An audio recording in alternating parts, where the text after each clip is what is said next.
অন্তর্বর্তীকালীন সরকারে সমস্ত ঘরানা থেকে এক একজন করে বিশেষজ্ঞ ব্যক্তি নেওয়া হয়েছে। ডক্টর ইউনূস তাদের সবার নেতৃত্ব দিচ্ছেন। তো আমরা দেখতে পাচ্ছি স্যার ডক্টর আ.ফ.ম. খালিদ হোসেনকে ইসলামপন্থীদের প্রতিনিধি হিসেবে ওখানে নিয়োগ দেওয়া হয়েছে। তো বাংলাদেশের ইসলামপন্থীদের একটা বিরাট আশা ভরসার জায়গা হচ্ছে ওনাকে কেন্দ্র করে। তো আপনি কি মনে করেন ডক্টর আ.ফ.ম. খালিদ সাহেব ইসলামপন্থীদের যে চাওয়া পাওয়া এবং বিশেষ করে বাংলাদেশে যে সমস্ত ইসলাম বিরোধী মতবাদগুলো আছে, যারা বিশেষ কিছু ব্যক্তি আছে বা বিশেষ কিছু মহল আছে যারা হচ্ছে এগুলো বাংলাদেশে কায়েম করতে চায়, তো আপনি কি মনে করেন ডক্টর মোহাম্মদ ইউনূসের কাছে যে এই ব্যাপারগুলো তুলে ধরতে পারবেন কিনা এবং ইসলামপন্থীদের চাওয়া পাওয়ার জায়গাটাকে তিনি কতটুকু অবদান রেখে এই জিনিসগুলো পরিষ্কার করতে পারবেন? আ.ফ.ম. খালিদের ব্যাপারে কি বলেন? ধন্যবাদ। চমৎকার একটি কথা বলেছেন আপনি। প্রত্যেকে আমরা দেখি যে সনাতনী ভাইদের থেকে প্রতিনিধি থাকেন, বুদ্ধিস্টদের থেকে প্রতিনিধি থাকেন। এবারেই ব্যতিক্রম দেখলাম যে আলিম সমাজের পক্ষ থেকে একটা প্রতিনিধির প্রস্তাব দিয়ে আসছে এবং এটি যখন আমরা পত্রপত্রিকায় দেখলাম বা ইয়েতে অনলাইনে শুনছিলাম, আমার কাছে অবিশ্বাস্যই মনে হচ্ছিল যে এটা কীভাবে সম্ভব। আলহামদুলিল্লাহ সেটি হয়েছে, অত্যন্ত আনন্দের বিষয়।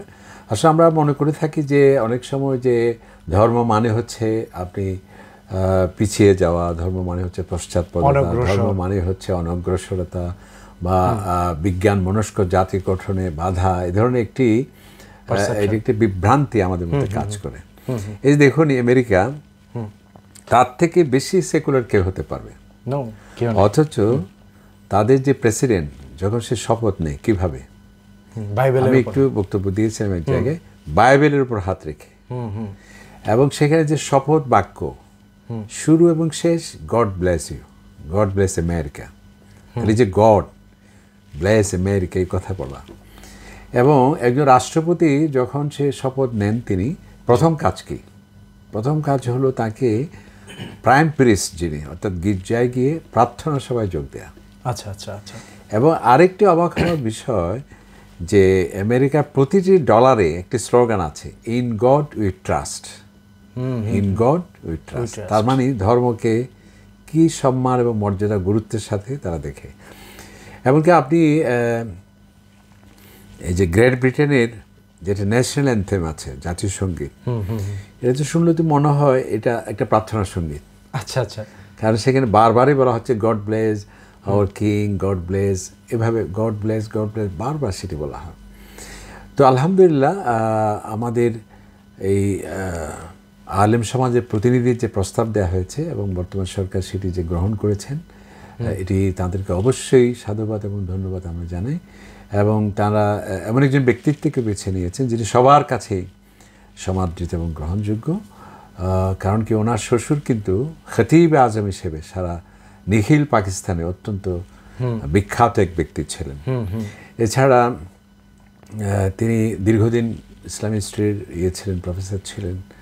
আবার উনি হেফাজতের নায়েবে আমির, এমনকি চরমনাইয়ের উনি উপদেষ্টা, শিক্ষা উপদেষ্টা। এবং কওমি যে আমাদের একটা বিশাল বলয়, যে বাংলাদেশের প্রতিটি জায়গায় এমন কোনো দিনই প্রতিষ্ঠানের মাহফিল হয় না যেখানে তিনি প্রধান অতিথি থাকেন না। এবং সেই সাথে আমরা দেখতে পাই যে উনি একজন ভালো গবেষক এবং পত্রপত্রিকায় ওনার যে রাজনৈতিক বিভিন্ন বিশ্লেষণধর্মী প্রবন্ধ এবং মাঝে মাঝে স্পিরিচুয়াল যে প্রবন্ধ, এবং বিশেষ করে যেহেতু উনি ইতিহাসের ব্যক্তি, অসাধারণ তার তো একদিকে তার পাণ্ডিত্য, আরেকদিকে তার রাজনৈতিক প্রজ্ঞা এবং সকলের কাছে গ্রহণযোগ্যতা। এবং আমরা মনে করি যে ওনারা সঠিক ব্যক্তিকে তারা বেছে নিয়েছেন এবং সঠিক কাজটি করেছেন। এবং আমরা আশা করব তিনি এই সরকারের যে একটা আশা আকাঙ্ক্ষা, যে আলেমের প্রতিনিধি হিসেবে, সেটি আমার মনে হয় তিনি চমৎকারভাবে পূরণ করবে এবং জাতি তার দিকে তাকিয়ে আছে। এবং ওলামায়ে কেরামও সবাই খুবই খুশি তাকে, বিশেষ করে স্যার বাংলাদেশের প্রেক্ষাপটে যারা হচ্ছে ইসলামী রাজনীতির সঙ্গে জড়িত, তারা গত 16 বছর ধরে নানাভাবে নির্যাতিত, নিষ্পেষিত হয়ে আসছে।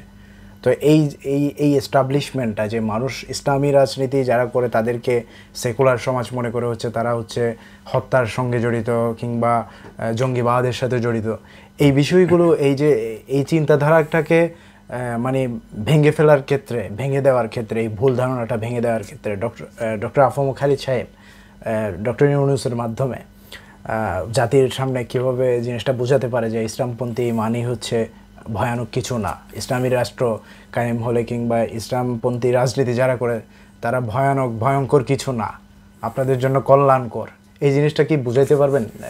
উনি বুঝাতে পারবেন সেটি নয়, বুঝাতে পেরেছেন বলতে হবে, কারণ উনি কিন্তু শপথ নেওয়ার পরপরই তিনি কথা বলেছেন গণমাধ্যমে, ইসলাম যে শান্তির ধর্ম, ইসলাম যে মানবিক ধর্ম, ইসলামে যে উদারতা এবং তার বৈশিষ্ট্যের কথা তিনি বলেছেন।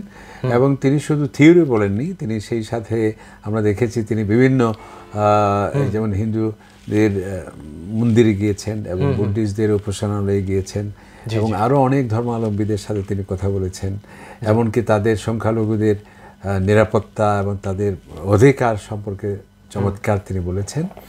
তো আমার মনে হয় যে এবং ওলামায়ে কেরামের সাথেও তিনি বিভিন্ন বৈঠকে বসেছেন এবং তারা পরামর্শ দিয়েছেন।